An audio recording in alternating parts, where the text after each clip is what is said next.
He's a regular on Hardball with Chris something. Frank Gaffney was the executive producer of the documentary Islam versus Islamism, Voices from the Muslim Center. He's the lead author of a book called War Footing, one of the seminal books over the last decade and how Americans should think about national security threats. He's a founding member of the Set America Free Coalition, working to get us off Middle East oil. In 2010, Gaffney offered a book entitled Sharia, The Threat to America. Frank Gaffney is an expert on ideological warfare, on war policy, on ballistic missile defense, on terrorism and counterterrorism, and on the range of threats to the national security of the United States of America. Patriot, warrior for liberty, our friend Frank Gaffney.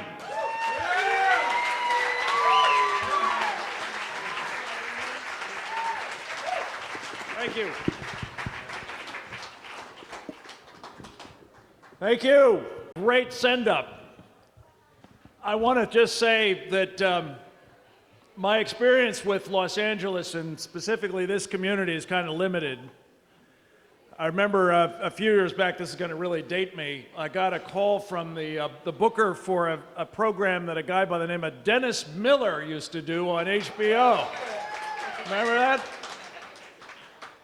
And she said, you know, we want you to come on the show, and you know, we're going to do a little sort of comedic routine about national security. And I said, I don't do comedy. And it isn't all that funny. And unfortunately, what I'm going to do tonight is probably not going to be all that party animal-ish either. But I want to just tell you some truths. Building on what Mike Kelly said, and what a tremendous breath of fresh air he is in Washington, and I hope you're going to help him go back this summer. I wanted to talk to you about something else that's going on. He talked a little bit about domestic politics, and I think we're all into domestic politics, God knows. And in fact, we're told that this next election is going to be all about domestic politics. Jobs, the economy, whether in fact we're able to sort of get the cart out of the ditch that Barack Obama has firmly put it in. And that's also, that's almost certainly true, that all of that is going to feature prominently. I'm going to go out on a very big limb here, folks. And I'm going to tell you that I think actually this election is going to turn on something different. It's going to turn on the fate of the free world, which is going to be hanging in the balance big time by this time next year.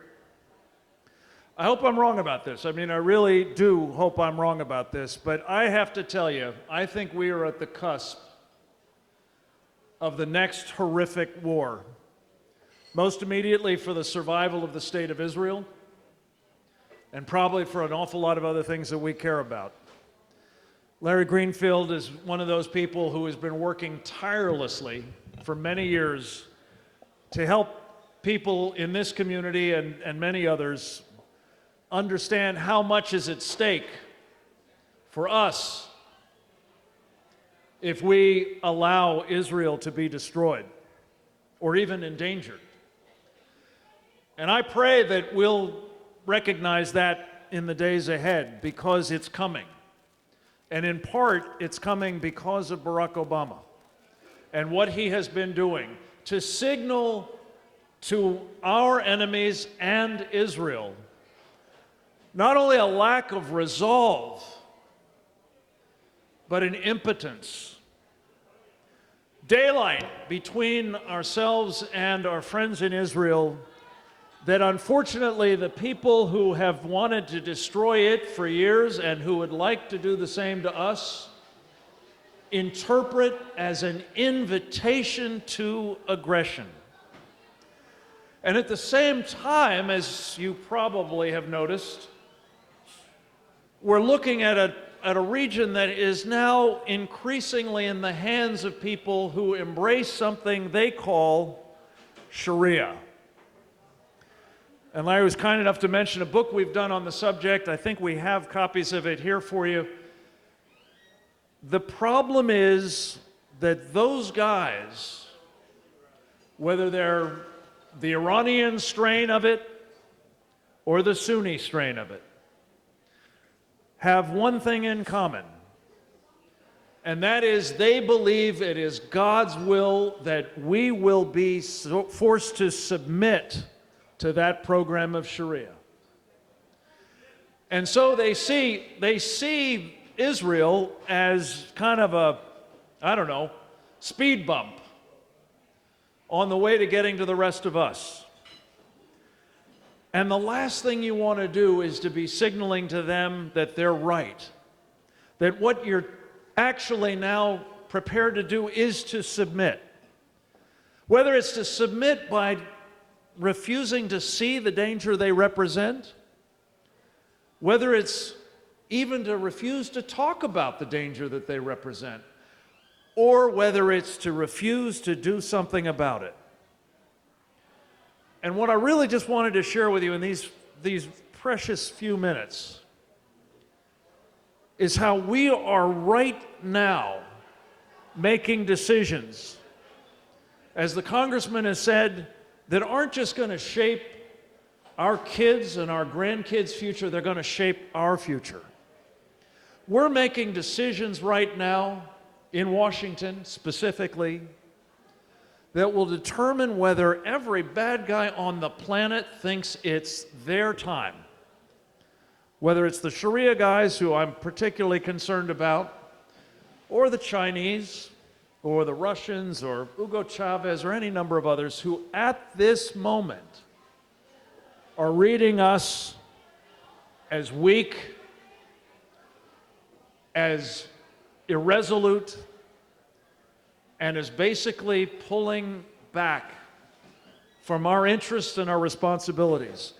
And what I just want to see is whether you guys, representing a community of people who probably per capita do more to shape what we think, what we say, what we do, than any other Americans in this country, whether you're going to let us make these choices, whether you're going to have us go down this road without doing everything you can to prevent those signals from being sent with, I'm afraid, the most dangerous, the most deadly of consequences.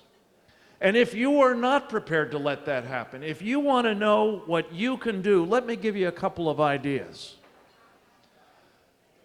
The congressman is able to tell you better than I, but in about 4 weeks' time, a super committee made up of a dozen of his colleagues in the House and a dozen guys on the Senate side are going to determine whether we eviscerate the national security capabilities of the United States. And I use that term advisedly.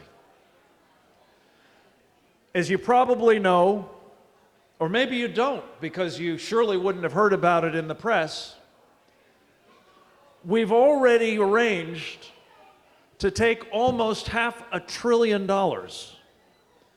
out of the investment we make in our national security. And I'm talking about everything from paying our troops to ensuring they have the equipment they need to save our lives, as well as theirs, in some of the most dangerous places in the world. Whether they're going to be trained properly, whether they're going to be able to feed their families or house them, or have the other benefits that we've promised them if they were willing to go, in some cases now, did you know this? in the course of a career 4, 5, even 6 times into combat for us. We're a precious close to adding to that $500 billion another $600 billion in cuts in a kind of meat axe that will be used when the sequestration sword of Damocles falls as a result of the supercommittee not being able to get its act together, or the Congress not being able to approve it, or for some other reason, people deciding that's what we want to do.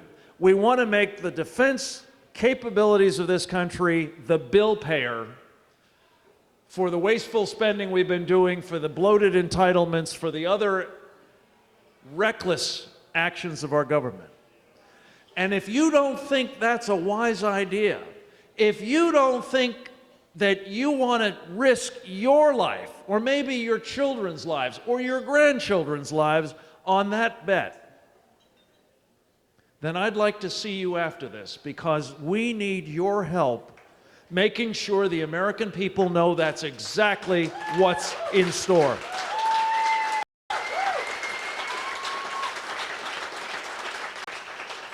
I have the feeling there's enough horsepower in this room when it comes to creative messaging, when it comes to branding, when it comes to telling stories,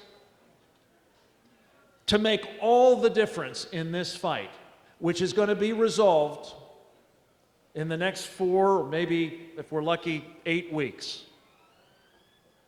I'm not asking you to spend the rest of your life on this. It'd be nice.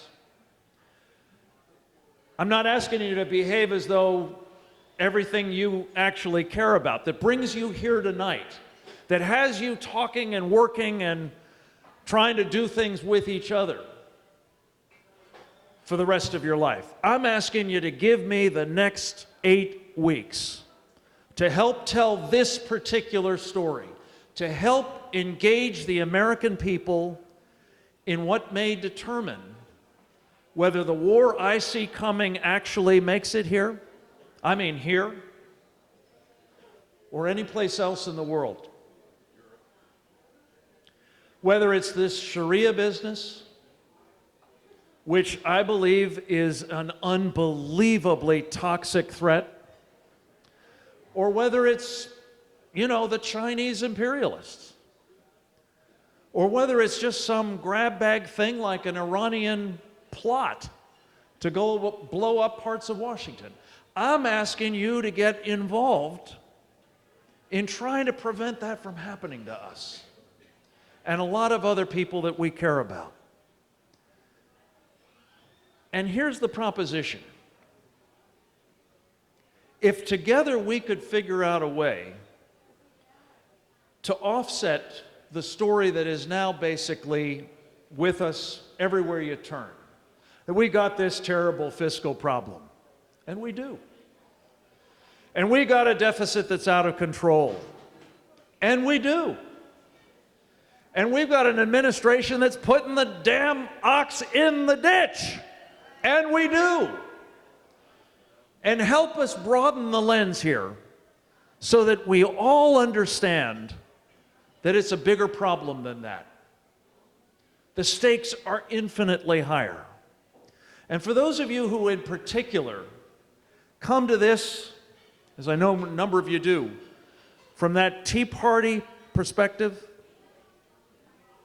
you come to this because you love the Constitution of the United States. You love the country that it's made possible, right? Right?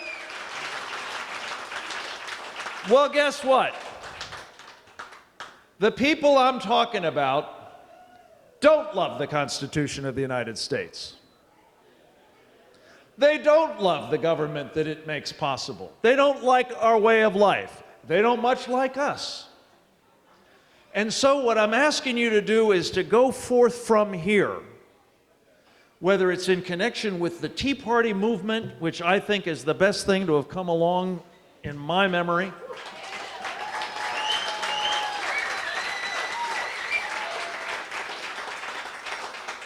whether it's ensuring that people like Mike Kelly keep coming back to the Congress and changing what it does,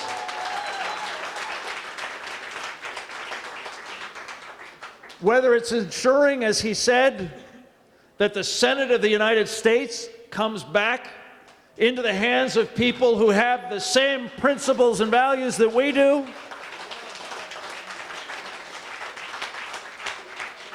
or whether we do all of that and we take back the White House and ensure that it's in friendly hands again. Frankly, we need to do all of that. We cannot afford to do less. But I'm convinced that telling this story to the American people, telling it truthfully, telling it straight, you don't need to embellish it. You just need to do it as well as you know how to do it.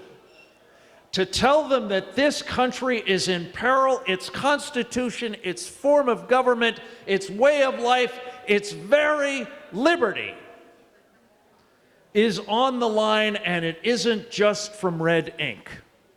We need you to help us tell that story, and if we do, my friends, I think we may be able to stave off that war I see coming. But we certainly are going to put this country in a better position to deal with it if it does come. And more to the point, we're going to deserve to have the House. We're going to deserve to have the Senate. We're going to deserve to have the White House, which we won't if we persist in, as I'm sorry to tell you, some of our conservative friends are saying, that this national security thing no longer applies. I was so pleased that Larry, when he came up, bared his chest and had there emblazoned a picture of the man I had the privilege of serving. And all I'm really asking you to do is take us back to the days when a man from this community, a man who showed that you could be a Republican in Hollywood, took the skills that made him what? The great communicator. And brought to Washington what? An ability to articulate the necessity, the absolute necessity of peace through strength. We need it now. We need your help. Will you help? Will you help now? God bless you. Thank you.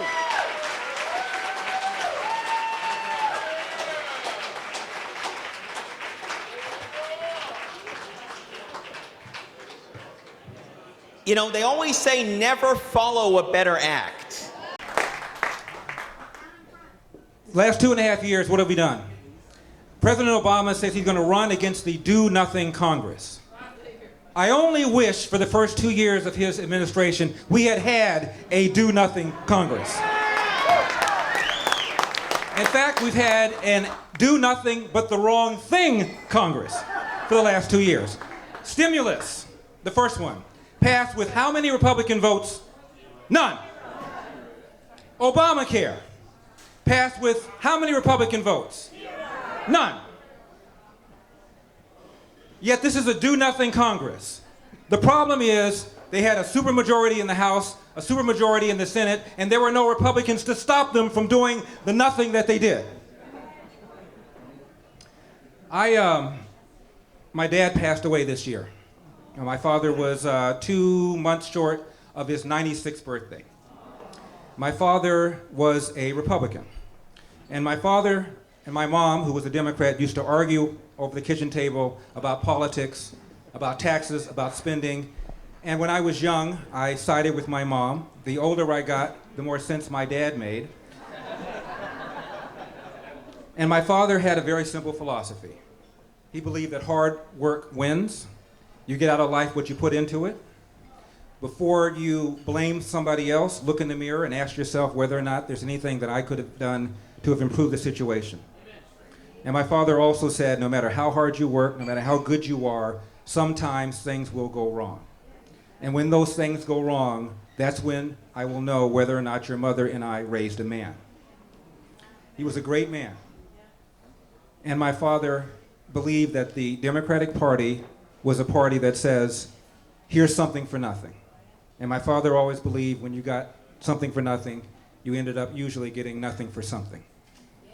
I don't want us to underestimate the journey in front of us. I know that President Obama is unpopular right now.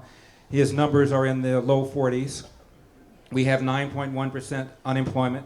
We've had virtually no GDP growth the last several quarters.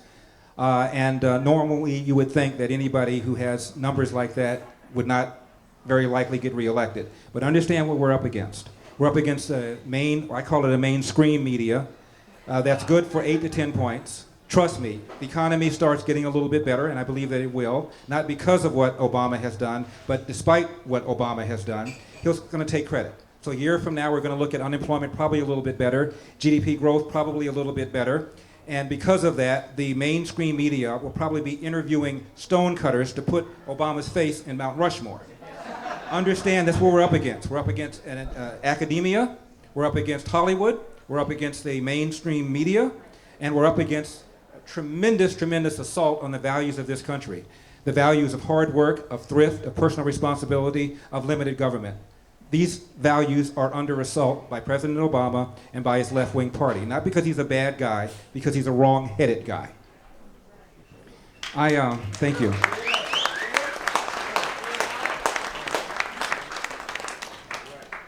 When I hear people attack the Tea Party, for example, and I've spoken at a number of Tea Party rallies, maybe I'm getting a little older, sometimes it's hard for me to connect the dots, but how is it the Tea Party is racist? Florida straw poll, who won? Herman Cain. Herman Cain is what race? Right. And who was the Tea Party back candidate in the Florida straw poll? Herman Cain. Okay. The black man who ran as a Republican for the House district seat in Florida is Allen West. Who backed Allen West? Tea Party. Black man who ran for Congress, South Carolina. District was what, 80% or so white? Tim Scott. Who backed him? Tea Party. So the Tea Party backs Herman Cain, Allen West, Tim Scott, but they're racist.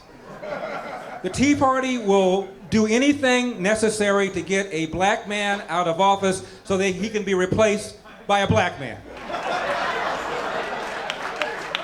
It's kind of like the Klan is looking for a new imperial wizard and they draft Al Sharpton. A little unlikely. At the gas station a couple months ago, car pulls up, 1968 maroon color Dodge Polara. Two guys get out, father and son, both have kind of pasty white skin, tattoos, maybe they've got about 3 or 4 teeth together. I'm not trying to be demeaning, I'm just describing who they were.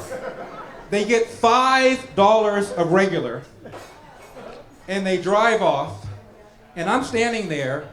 I had on a nice suit, nice car, pulled out my credit card with its substantial credit limit, got some premium gas, and as I'm watching these guys rumble off, I say to myself, and just think, those dudes owe me reparations. Is this a great country or what? Everybody, work hard, don't assume. It's going to take a long haul. He's going to raise $1 billion. A year from now, the economy is going to be a little bit better. He's going to dump Joe Biden and pick up Hillary for this running mate. Trust me, that's going to happen. So it's going to be difficult. Don't assume anything. Whoever we nominate is going to have flaws, and they're going to be attacked. Let me just say one more thing, if I can, about Herman Cain. Herman Cain's real value is this. 95% of black people voted for Barack Obama. Why? Because black people have been brainwashed, his word, by the Democratic Party to believe that race and racism are the same kinds of issues that they were 25, 50 years ago, and of course they're not. How do we get a black president of the United States if the country is racist? For crying out loud. His real value is to tell black people, divorce yourself from the Democratic Party. When you look at issues, Abortion. However you feel about the issue of abortion, blacks are more pro-life than whites are. However you feel about the issue of vouchers, inner city black parents want them. Gun control. The people that are hurt most by the inability to get a gun and defend yourself are those living in crime-ridden inner city areas. So if you go issue by issue by issue, once black people drop this notion that racism remains this potent force, and they begin to think of themselves as individuals, these individuals will gravitate towards the Republican Party. 35% of blacks voted for the Republican Party in 1956, within my lifetime. It is doable. And what Herman Cain is doing is telling black people, he's telling black people the truth. He's telling black people not to be victims. This is a different country from the one 50 years ago. This is not your grandfather's racist country that it was 50, 75 years ago. And Herman Cain is asking people to rethink their assumptions. That's the real scary thing for the Democrats. He may not get the nomination, but if you shave that 5, 10, 15, 20 points away from that monolithic black vote at the national level, they cannot win. The Democratic Party has not carried the white vote since 1964. They rely on the almost unanimous black vote, the substantial percentage of Jews who vote for the Democratic Party. They cannot win if black people stop thinking of themselves as victims. That's Herman Cain's real value.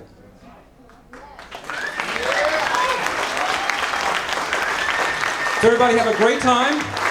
Congressman, thank you for coming out. Nice to meet you. Give them steel.